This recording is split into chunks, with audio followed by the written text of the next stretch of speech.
Hello, everyone. Welcome to the Insights from Elsewhere podcast. My name is Cynthia Portugal. I'm Brazilian and I live in Sao Paulo, Brazil. I'm the Growth Director for Insight Platforms, an online media business that helps researchers find new tools, learn how to use them, and see what's coming next in the industry. We host a directory, we run conferences, and create content for insight professionals all over the globe. And we created this podcast to go beyond the big markets of North America and Western Europe.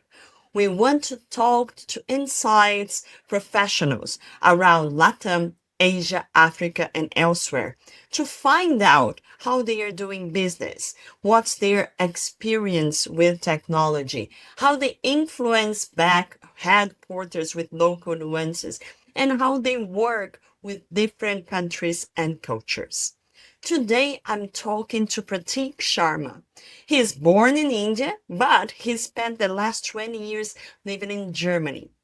He's been working with global research and businesses in the US, all over Europe and the APAC region as well. He is the co-founder of Opsonomy. It's a consultancy focused in unlocking growth opportunities worldwide and bringing efficiency to company ecosystems. He's like this global citizen, and that's what we're going to talk about today. Welcome to Insights from Elsewhere, Pratik. It's a pleasure.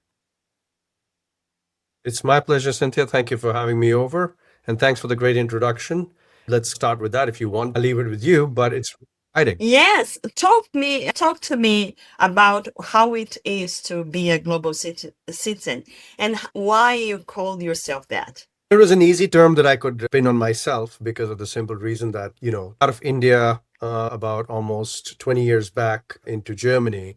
First of all, I started my career in India, started working with a market research company where I learned everything what I'm putting into practice today, and then moved over because of some mergers and acquisitions into Europe and specifically to Germany. Now, this was an interesting journey because it was a complete change from where I was to where I came to.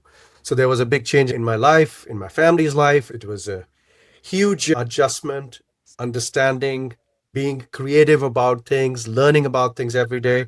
It was a real start from the beginning.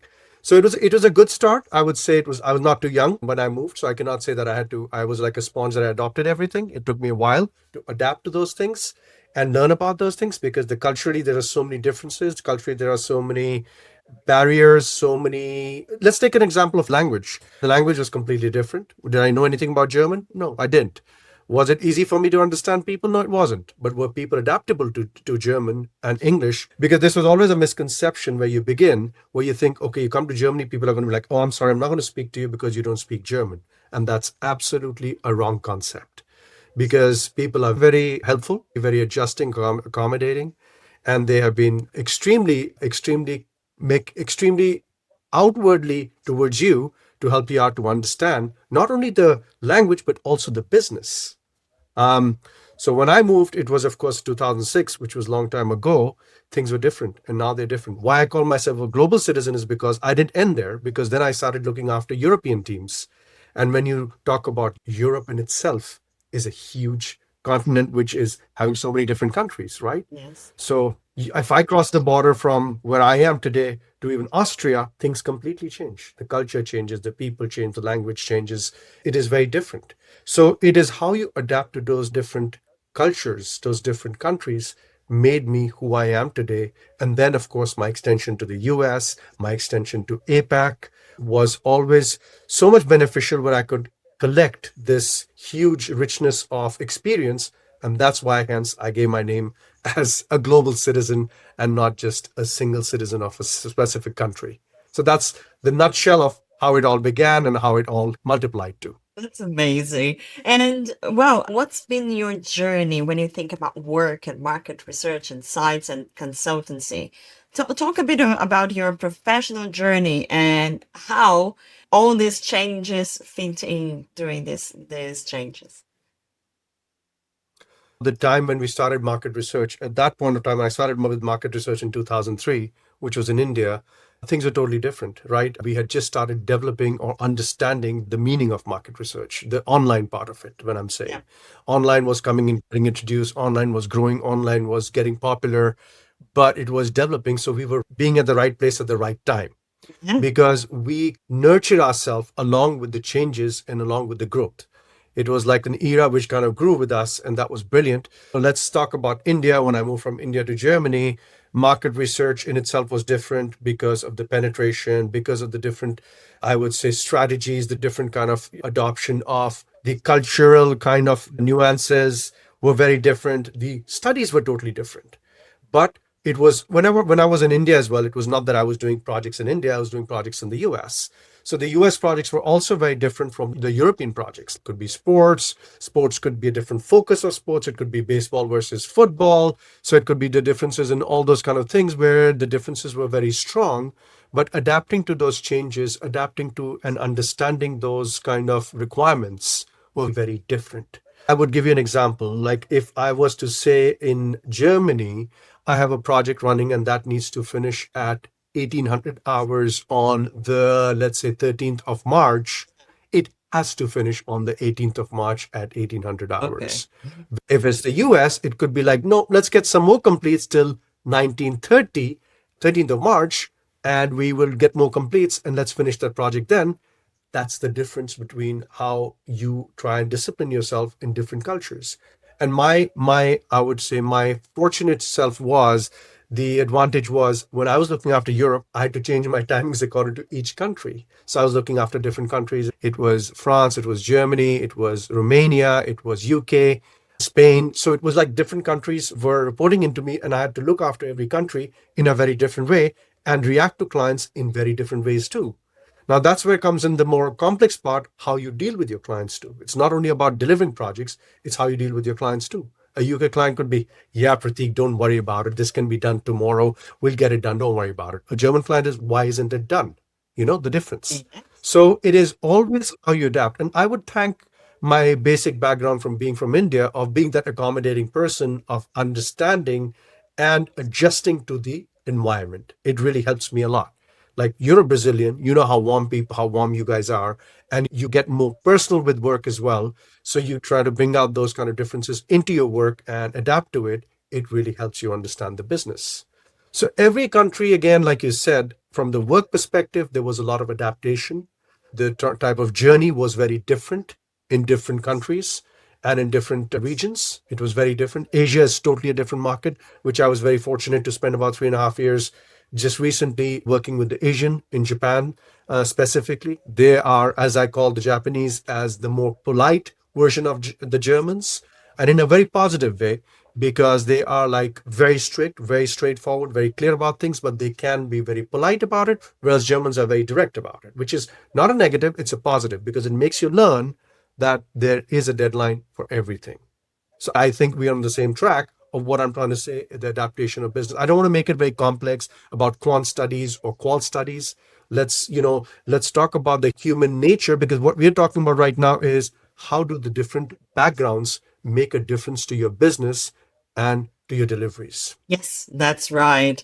And even making business in different countries, like meeting with people in the business context is quite different when we think about Asia or US or UK. I remember myself working, it was 2003, 2004.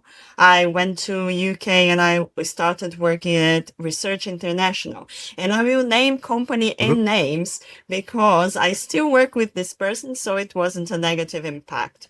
But our very own Mike Stevens was my boss at that time in Research International. And after 1 week, he calls me to give me feedback. He said, look, no complaints about, he is very polite and I cannot make the accent, but he said, look, you are very good. We are really enjoying your work, but there is a problem and we need to fix it. You keep touching people in Uh-huh. the office, and this is making everyone else in the team very uncomfortable. Could you please stop touching people? And it was really shocking for me. So I got out of the room and I said, I'm touching people. Wow, I couldn't even make I relate. sense of it, because for me, as a Brazilian, it's completely normal when I'm talking to someone in the office. I will touch their arms, I will touch their shoulders to show interest, to show that I'm paying attention. Look, I'm here, I'm with you. And for the next couple of weeks, I was walking around and talking to people around the office with my hands on my back. I would resist the temptation to touch people in their arms, God forbid me. But it was so funny to think about this. And after a while, we hired someone from Brazil. And the first day she arrived in the office, she kissed everyone on the cheek. When I looked at it, I was like, oh my God, I will have to talk to her on her first day to say that she can't do this here.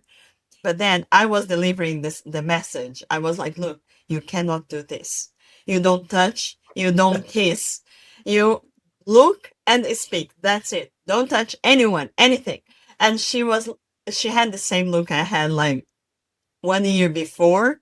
So it was crazy, Right. but it makes a difference. And I could say that it makes a difference how you are respected and how Correct. people see you as a real business person versus just someone over there. The way you behave as well. So you do need to adapt if you want to work somewhere else, right? You absolutely, and that's a very sensible story that you've just mentioned about, and a very realistic story. And nobody can ever train you for this because nobody can prepare you for this because culture is embedded in you. Your own culture is embedded in you. And of course, there have been many instances that I have learned the hard way too about the same situations where I come from when I came in. There are differences. For example, I've talked about punctuality quite a bit with the Germans, right? And that is very clear. I respect that today. I feel frustrated if punctuality is not respected. You and I joined the call 10 minutes earlier because we are used to it now. Would I ever done that before? Maybe not. Maybe 5 minutes later. But it is just a punctuality thing which you learn slowly and steadily. And I'll give you an example of the same kind as you just gave. When I moved in from India to Germany, one of the biggest learning for me was when you give a time to somebody, you got to respect that time without taking any names from where people come from. But I was in a situation where I said, okay, I am running a project right now. I need another 20 minutes to join you downstairs to go back home, and we'll go back together. Now, of course, knowing that I'm running a project, I would have expected my colleague to respect me and waited for me to finish that project and leave in 25 minutes, Yeah. right? Now, I finished the project in 28 minutes. So that means I was 8 minutes later than what I had promised. Now, 8 minutes for me as an Indian was like being 45 minutes early. Okay. So it Okay. could have been like that. So it was like, so 28 minutes later, I pack my bag, I go downstairs, I don't see my colleague. I'm like, where is he gone? I gave him a call and he says, I'm already in the bus. I'm way back home now. I'm getting back home now. I said, okay. You could have waited for me 8 minutes and we could have gone by the car, but it's okay. But you know what? I learned my lesson that day that 8 minutes means 8 minutes. It does not, 8 minutes is a delayed situation, and it is not a situation where you're on time. So it's 20 minutes means only 20 minutes. It could be 19, it could be 18, but it cannot be Well, 21 yeah. or beyond. So that was the German thing which I learned. Another story which I learned in Japan was when my colleague would say the management team would be discussing things and I would be presenting some ideas from this part of the world because I was looking after the international business. When I would present the ideas from the international business, there would always be a like, oh my God, Pratik, that's a great idea. But I think, remember the but, I think we could do it this way. And I would be, okay, that's great. We could do it that way. No problem at all. Then some of the other suggestions, yes, Pratik, that's a great idea. After almost a year, I learned that the Japanese, when they use the but, it means it's a no. That means we didn't like your idea.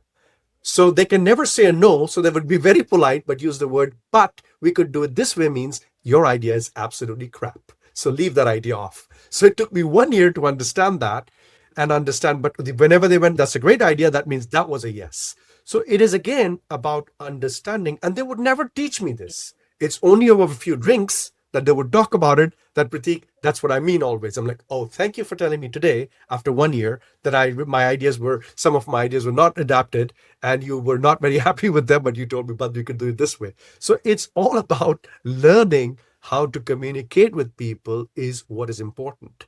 And you rightly said about the touching part of it. Of course, like I said, whenever I moved to different countries, I would use a different hat for that country as soon as I would enter that country. Romania is all about, hey, hugs, kisses. And then UK is all about being conscious. Hi, how are you? US is all about hello. So, it is very different everywhere and you adapt to it. So yeah, absolutely a great example from your perspective and what I learned out of it too. Wow, when you were going to work with a different country or different region, background or culture, where do you gather like data or information to help you in this? So, So absolutely how not. do you learn? How do you try to get as much information? What are the sources that you use? Sensibly, now you mentioned this is like when we talk about the year 2006 or 2007, ChatGPT never existed. Yeah, So I had no help or support I could, or be as strong as Google as well to use it so strongly at that point of time, we because didn't then have nothing really was, smartphones. We didn't have didn't have smartphones. any. Exactly. So it was way more difficult. And imagine me coming as an Indian living in Europe and then working with the Europeans was a different story altogether. And when I had to enter an office, I was supposedly to know everything in terms of the business. The only way how I could adapt to it was I would do always a one-to-one at the start of my career with that particular country or with that particular office.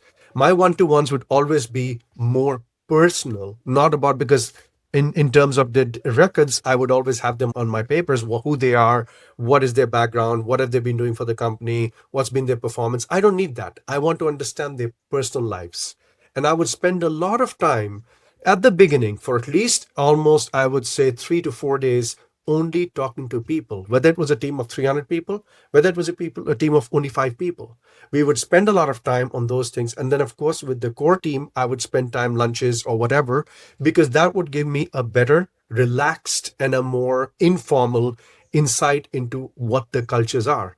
So major discussions I would put up would be, so what are the basic no's in your culture? What are the do's and don'ts in your culture? What are the good things to go for in your culture? What kind of food? What's your family like? So it really gave me an insight to the situation or the companies to understand people better, and I could relate to them better. I have seen their kids grow. I know how old their kids are today. What have they been learning? What were their backgrounds in the beginning? Because of the simple reason I invested that time in them, and that could help me break that ice initially to understand the cultures. And of course, spending a lot of time with the team, because when I would go for these trips, it would be a solo trip where I would spend evenings, dinners, whatever, and learn about the different cultures, different foods over there. So it was definitely a great way of breaking the ice and understanding the culture and the people. The sensitive part, on the other hand, was when you would go to a new country to meet a client, because you can't spend that kind of casual time with the client immediately because you don't know them. Yeah. I would then try to spend and understand from, because we were lucky to have most of these colleagues from different countries within our office, within our environment, or somewhere or the other, and understand from them what are the do's and don'ts, how do you conduct, what is acceptable. Like in Germany, you would go kiss people on two sides of the cheek. You would never do one side. In Romania, it will always be confusing because it will be only one side. So it's such a small example. You understand from the perspective of it, of how things change as soon as you get to a different place. So it's all about understanding and aligning yourself to the personal lives of everybody to give you the insight of their cultures. So definitely, I would say that was a big, huge help for that one-on-ones to start with. That's a great thing. Is ask straight from the horse's mouth, right? Like what do you think and how things work? When you think about like market research insights, what are the Mhm. differences between regions that affected the way you do market research or methodologies that you had to adapt when doing the same thing in different countries? So in that case, the biggest misconception which everybody starts with is, if this works in the US, this has to work in Europe too. This is a huge misconception which people have, right? Let's say they say we have been doing very well on our online business and it's running beautifully. Let's adapt to it. Let's get into all online businesses in the UK and start exploring the opportunities there. Now, this is where we make a big mistake, and this is one of the biggest advice I give to companies. Understand the environment, understand the people, understand the clients. That's the most important thing. The biggest change which comes in is when you understand the client needs. Now, in, for example, prospectively, clients in the US can easily work with project managers across the globe. It doesn't matter for them whether they're from India, Philippines, Romania, wherever they could be from. They can work with everyone because its common language is English. It's easy, it's understood.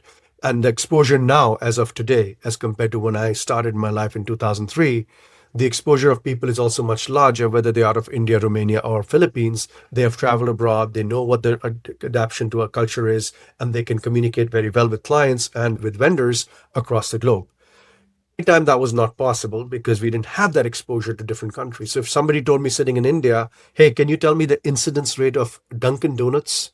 I would be like, what is Dunkin' Donuts? Let's start with that first. You understand that thing has changed now, that gap has been covered. But coming back to your point again, I think the biggest mistake again is to understand that people will understand you. For example, the Germans would always prefer a person not essentially speaking German, Yeah. but who at least have the feel, who has a feel of the culture, who knows the culture, who knows how to communicate with these clients in a different way, which means either it's like I mentioned about timing, either it's about mentioning being straightforward, not like saying the basic mistake people would make. Oh, don't worry, Pratik, it'll be delivered tomorrow. Now, what is tomorrow for you? Tomorrow could be 10:30 or 11:59 in the night, or tomorrow could be 10:30 a.m. in the morning for me. What is tomorrow for you? So those kind of things are the nuances which people need to understand and not just say it's working here, it's going to work there too.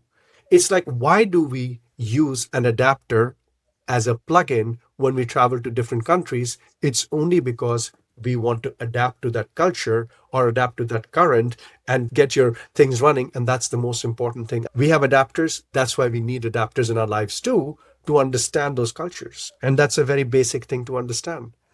So I think this is one of the biggest mistakes which a lot of startups make a huge mistake on, of saying that we've been making a lot of money on this perspective, let's make the same money out of Europe. No, come to Europe. If you have the money to invest into Europe, understand the European market, invest into that particular field, whether it's quant, qual, face to face, whatever it might be, adapt to those kind of cultural differences, and then start a business instead of just pushing the same property into the other. I feel a lot of this, for example, with the new technology, the systems for research, most of them are, of Yeah. course, are built in English and done in Mhm. English. And sometimes I talk to the companies and say, how is it in Portuguese? Oh, we have 70 languages. It works very well in 70 languages.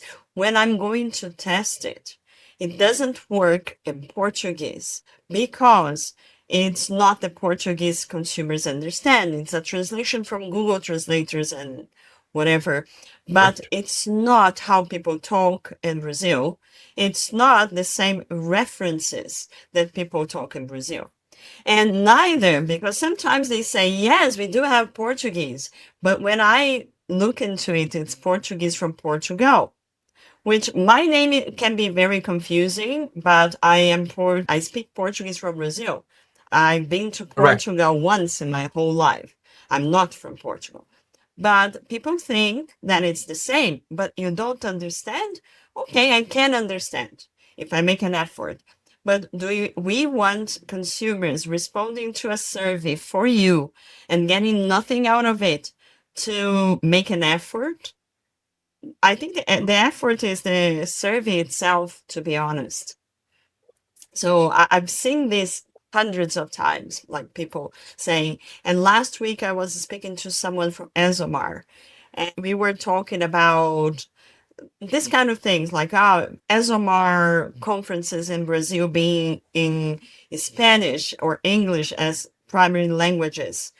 And I think it's fine because it's Latam. But as a Brazilian going into a conference where I will spend the whole day in Brazil listening to Spanish and English, it's quite strange. And why people that speak Portuguese can't speak Portuguese in their sessions, how things work, those kind of things. And they were like, ah, but come on, everyone speaks English now.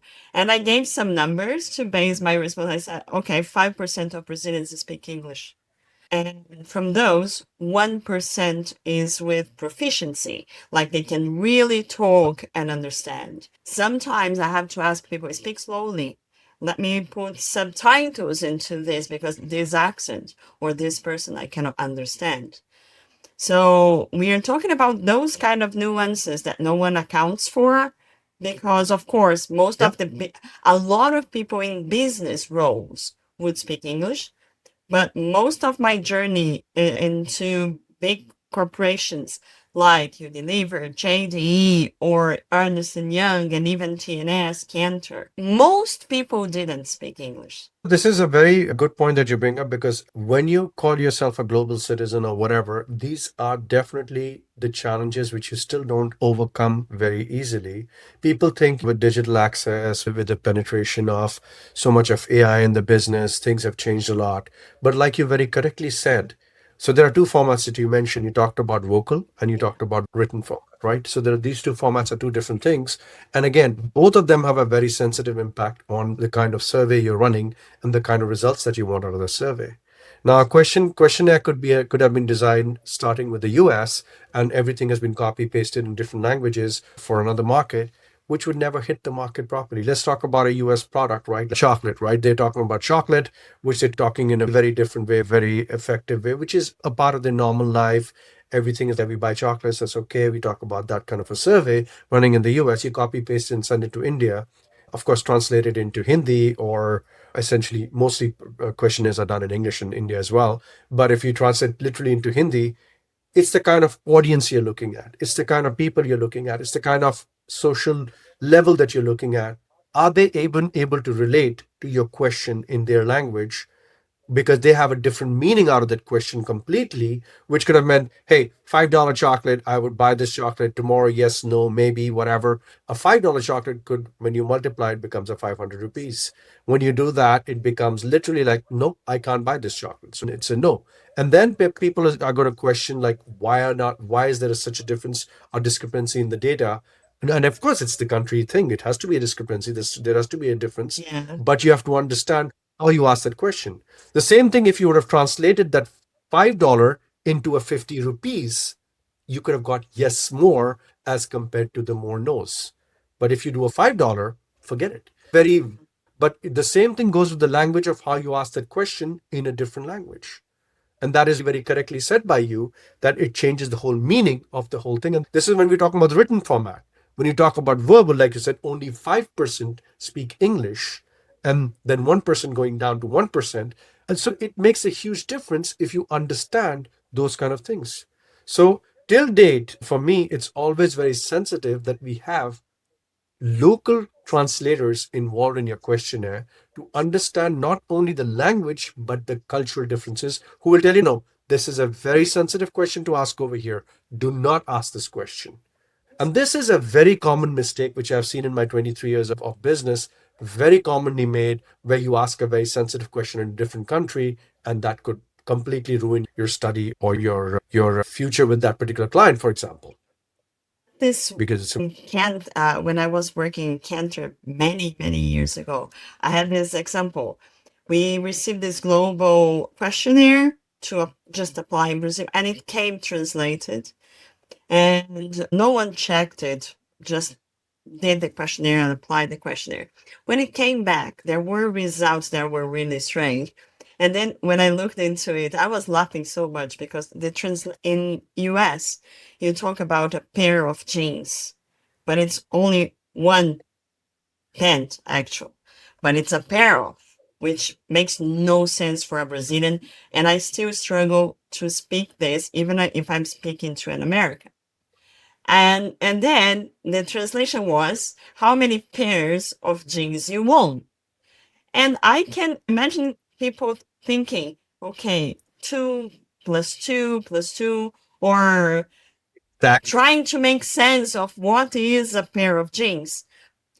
This is Right. so simple, but we had to throw it all away and redo the things with a more localized translation. So we started doing this, we called it let's tropicalize the questionnaire, Uh-huh. like make it more usable in Brazil. So every time we received Correct. a translation from abroad, we would review it with Brazilian eyes. And we had Yes. professionals specialized in doing this tropicalization, as we called it. Correct. So it goes back to the same topic as you mentioned earlier, like what I said, the Yeah. value, the number. It makes a difference because it could be a very common thing for somebody abroad and a very different thing for somebody local. So it's definitely something which is very different. I mean, talking about Brazil, we're talking about India, we're talking about different countries. When you talk even about these most developed countries like Germany, for example, right? Now, there could be a very sensitive point where they would say, "Hey, how much would you spend on your travels?" Maybe somewhere else they would say, "Oh, we would lavishly spend this much." A German would be more happy to tell you how much does he save on these travels rather than show off of how much does he spend. The difference Yeah. is the respect of being careful as compared one being lavish. So it is again a sensitivity of how you ask that question. If you really want an answer, you really need to ask the right question to the person. For example, German, you could ask saying, "Hey, on this trip, how much were you able to save or how much did you spend versus what you expected?" Then the answer would be more reliable as compared to, "Oh, were you able to spend $500 on this trip or $600 on this trip?" So, it's every culture has its own respect. I was very shocked, like you very correctly said, when I came over here to Germany, I came with a Blackberry from India because that was very common over there at that point of time. I came over and my CEO was carrying an old Nokia phone, an old hard pressed kind of Nokia phone. I felt embarrassed. I was like, wait a second, what's going on here? But priorities are different. The priorities are very different. They are more practical. They are more practical in their ways. We are more different. And again, I'm not saying what is good, what is bad. I'm just saying when you realize, of course, he was driving a convertible BMW, of course. But the point was what I'm trying to make is it's the priority. The phone was not a priority. The car was because I live in Bavaria. Car is a huge priority.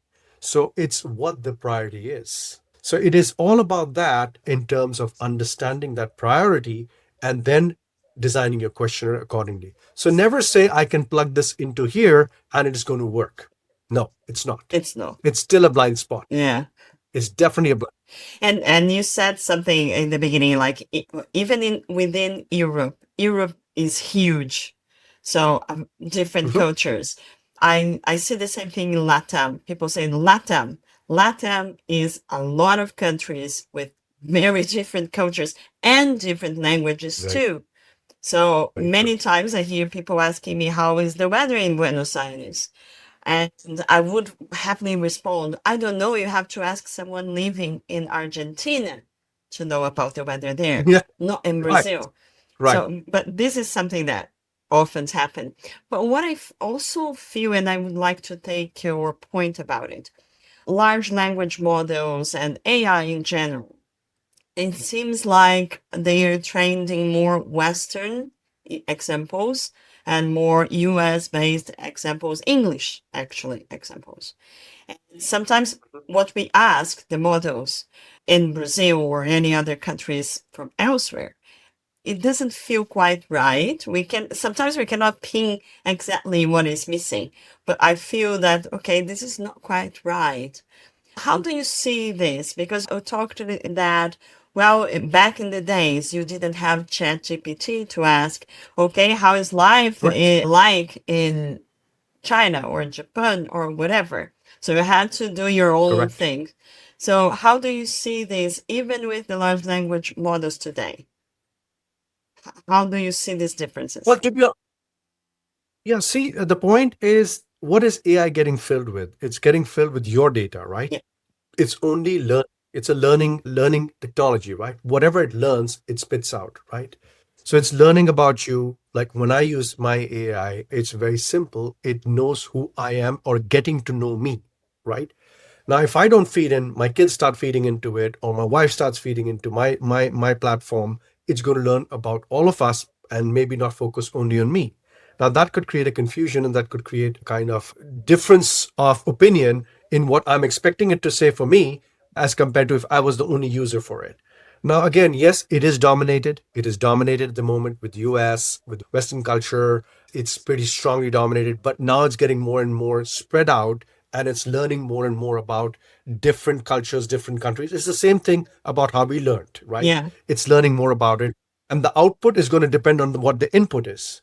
And that's exactly what's going to happen. So, right now, it's again, we cannot judge this at this point of time to say, is it good or is it bad?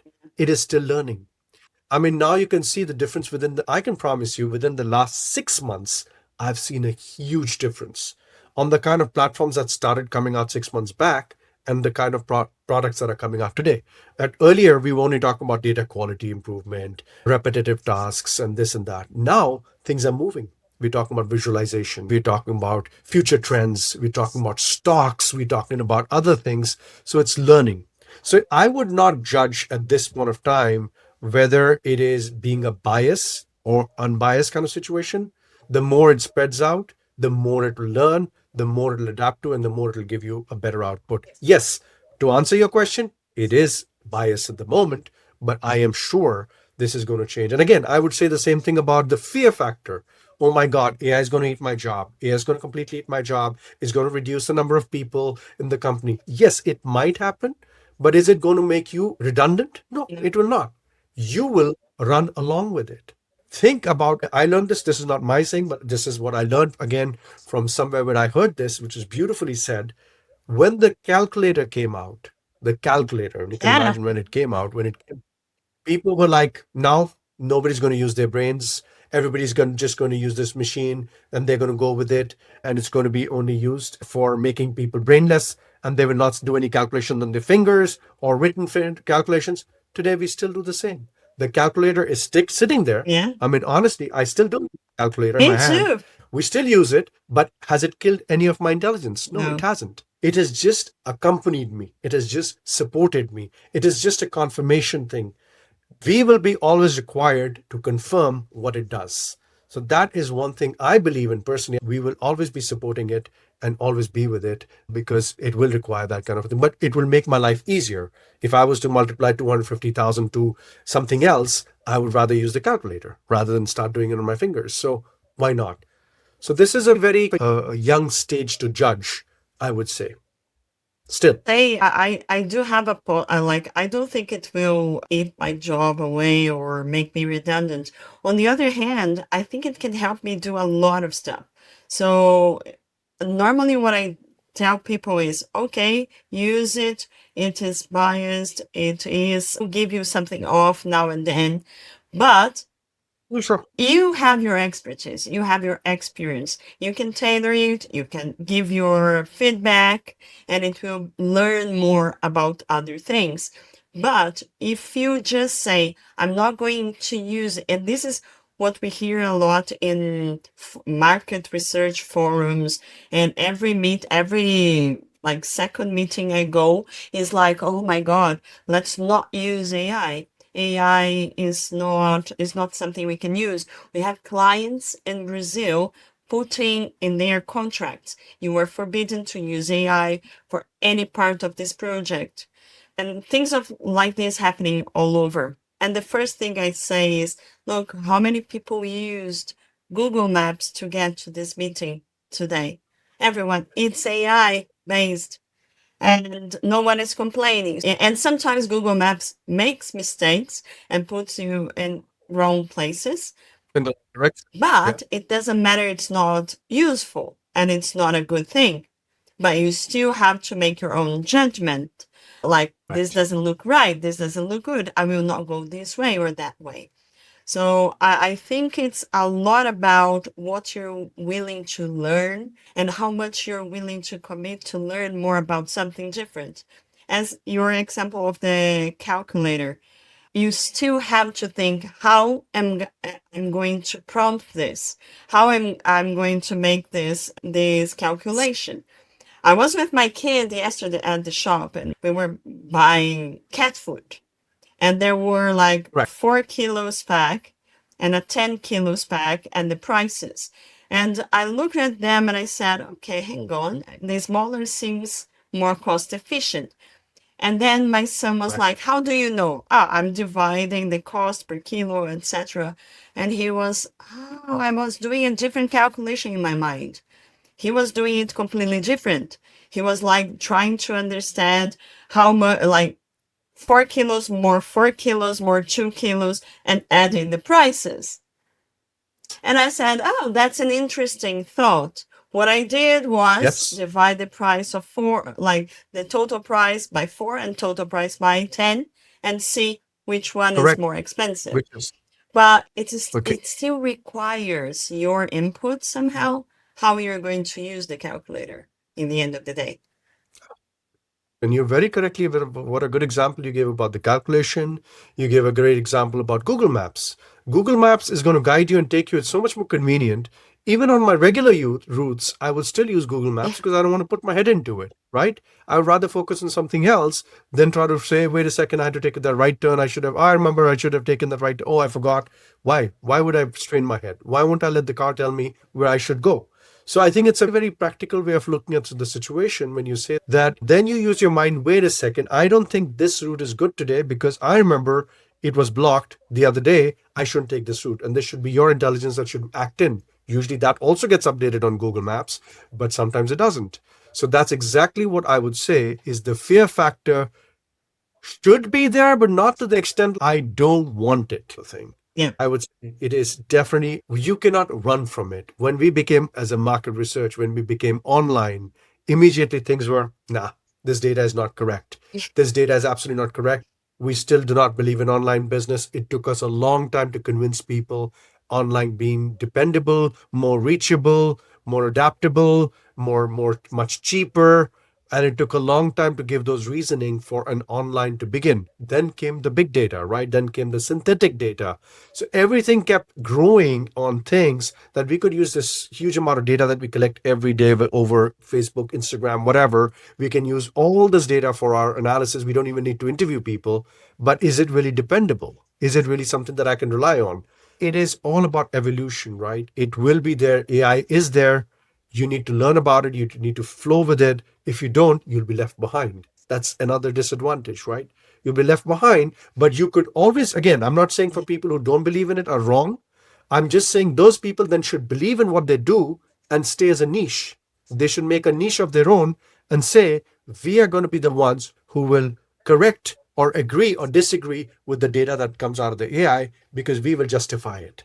So I'm not saying it's a bad thing, but again, it is what it is as of today. That's why, for me, on a podcast, this is an interesting topic about cultural differences rather than talk about and get into the depth of AI. Although Opsonomy also has an AI pillar, which it is running, but I'm not here to indulge myself into that right now because that is something which will grow and it will be a part of our lives for sure.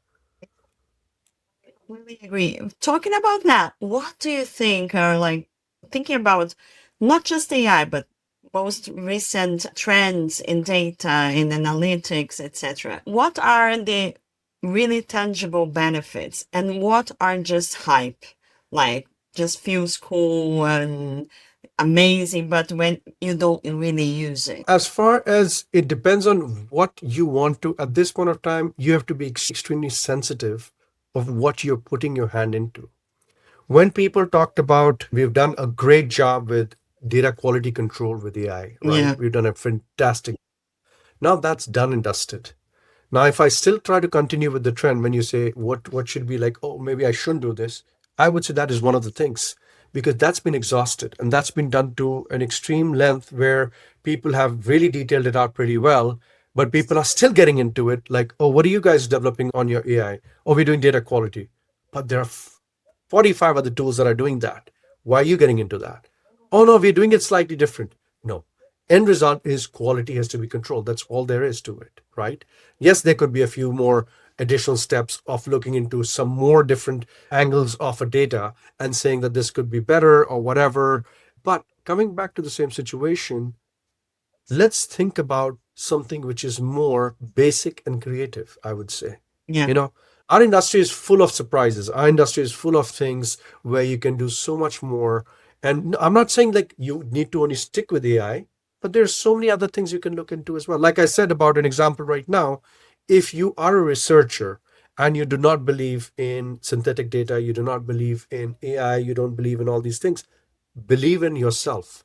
Say, okay, I will be the person who confirm this is right or wrong, and I will create a team for that to justify your data and look into your data. And I'm sure a lot of companies are ready to pay that amount to the three people that they might hire to just go through the data and justify that data if it's right or wrong. Yeah. So there are different aspects. When you say hype, there could be hype about AI at this point of time, and it's not going to end because this hype has just started.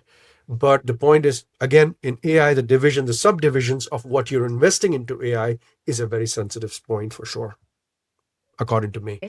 Oh, that's amazing. And do you, in the regions where you're working, do you feel there is a difference between how people are dealing and receive, and like how people are open to technology in different regions, or it's all the same all around? Adaptation to technology is very fluctuating in different regions for sure. I would say, again, there are conservative regions, there are more open regions, there are more creative regions. You take it within Europe, for example. There are countries like Bulgaria, there are countries like Poland, which are extremely technologically advanced. They are very much into technology. They're working on it, they're creating it, they're benefiting from it and improving it. Whereas there are countries who are so advanced, like Germany, but they're not getting wild about it. They're not getting crazy about it. They are adapting to it, they're using it, but are they really going insane about it? No, it's not true. They're not. Because they are also adjusting to it. They are not leaving it behind. Like I said, you have to run with the flow for sure. Otherwise, you'll be left behind. But the point is, it's the speed at which they're going. That's why I use the word fluctuating. I'm not saying every country is adapting to it, but there are different levels of adaptation. US is going very strong with it, very quick with it. They're moving very quick. And I only talked about Europe, but US is going very strong with it. Japan is going very strong with it because Japan is also very technologically advanced. They are so advanced about even you walk into a bathroom, which is so advanced and fancy, but they are also working along with it. Robotics, everything is getting so advancedly covered. India is doing a great job right now. They just had a huge AI summit over there, which is only focused on AI. So the promotions are going on very strongly, but the adaptations in each country is at their own pace, according to their, again, it goes back to the same point of their cultural beliefs. So it's definitely something which is different in different countries. I cannot name exactly the specific countries which are running specifically faster or slower, but you can make out from everybody you talk to. I haven't used that tool, Pratik, but if you talk to somebody, oh no, Pratik, that's old. Let's see, haven't you used A, B, and C after that? I'm like, oh my God, no, I haven't. So that's when you learn that the adaptation is at a different pace altogether. And again, you don't have to be in a country which is at a high adaptive pace because it'll all come to you one day for sure. 100%. Yeah. To wrap up, a few rapid fire questions. What is your Sure. favorite insights methodology? As I'm a quant person, I definitely strongly believe in quant. Yeah. But qual definitely I would believe in. And I would also extend out to say qual has been what I could say is a very believable kind of methodology, which is more reliable and it could be more expensive, but yet it is something which I totally believe has never disappeared and never will disappear. So I'm not going to look down, but of course, quant is what I would be focused on. And like, what makes like quant your favorite? And any specific quant or any quant? Is there Any anything quant that you is, can pinpoint? This is why I like it so much. I would say because of the speed and I would say, of course, economized kind of way of running a project Yeah. is always very cool, and the reach is much larger, right? The Yeah. reach is much larger, so that definitely gives you a more benefit to reach out to more people, get more inputs as compared to maybe lesser inputs. But of course, again, it carries the weightage of the qual side, right? Yeah. So that's what I would think personally. Amazing. And what is the coolest trend or innovation in the field of insights lately? Well, API is now getting ancient, but API is one of being because, like I said, I started in 2003. So I can say for me, one of the coolest and one of the most effective ways of sampling completely change everybody's life was the API, right? Where you could connect to 80 different vendors in one platform, and you don't need any project managers, you don't need any people, you don't need anybody to run those projects for you. And that was a huge, how would I say, an evolution in the game changing situation in the MI industry for all of us. And I'm not saying this because I'm promoting it or demoting it, Yeah. but definitely it has been a huge game changer in terms of making everybody's life much easier. But again, is it really what you need? Is it something, or do you need somebody to advise you in the middle of it to say, let's sample this way and let's not sample it that way just because we just want to throw away sample and try and get more completes?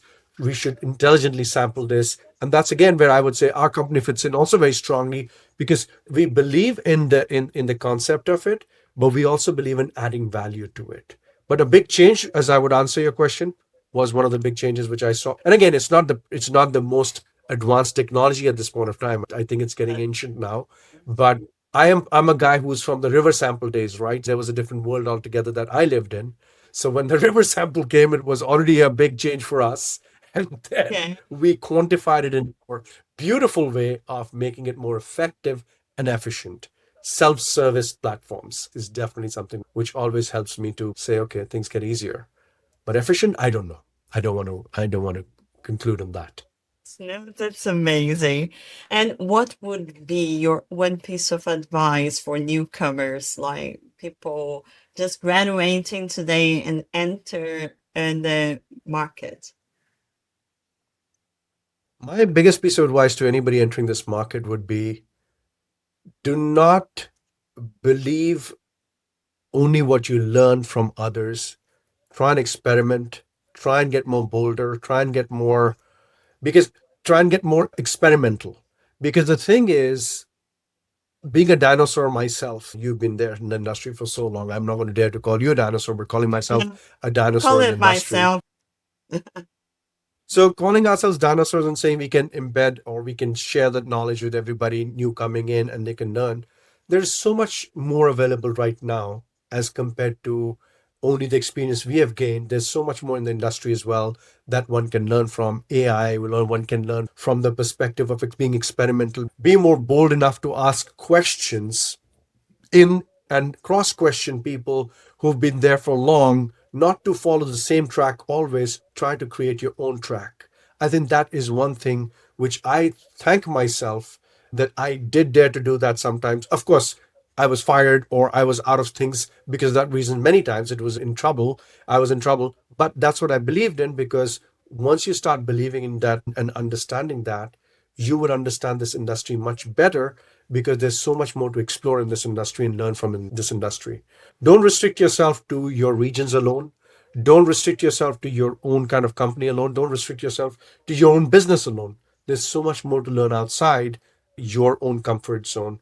So try and explore more, try and ask more questions. Now people have the secret tool of ChatGPT where they don't need to expose what they've learned from ChatGPT, but they can act intelligent or whatever. I knew this, that 6% was here, 18% was there. Earlier we wouldn't even know, we'd have to go through books, all look into data or whatever. Now it's so much easily available.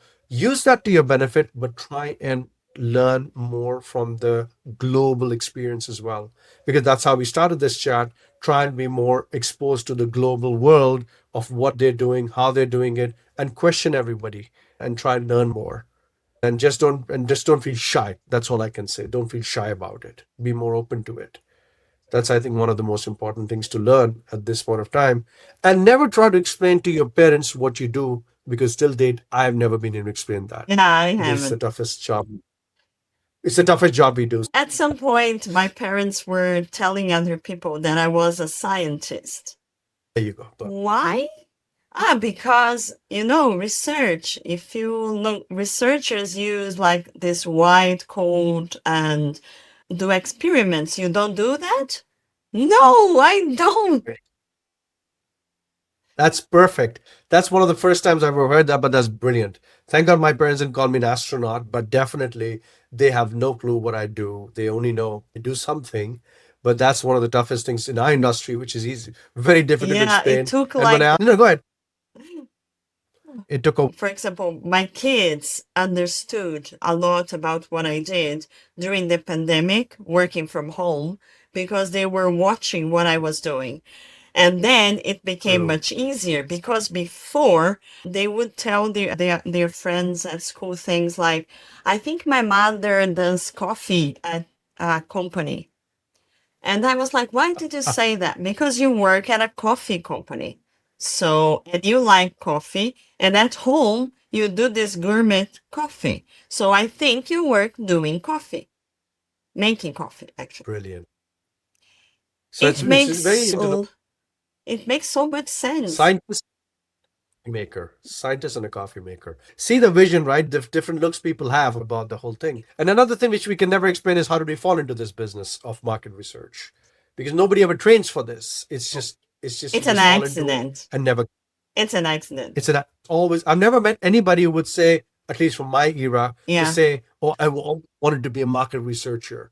It's always you fall into it, but you can never get out of it because Yeah. you love the industry. Yeah, I think that's So yeah, exactly it. I love it and I fell in love. It wasn't my major choice or my primary choice. And I when I entered college, I didn't even know market research of existed. course, Of course. a lot And of people then confuse for interview.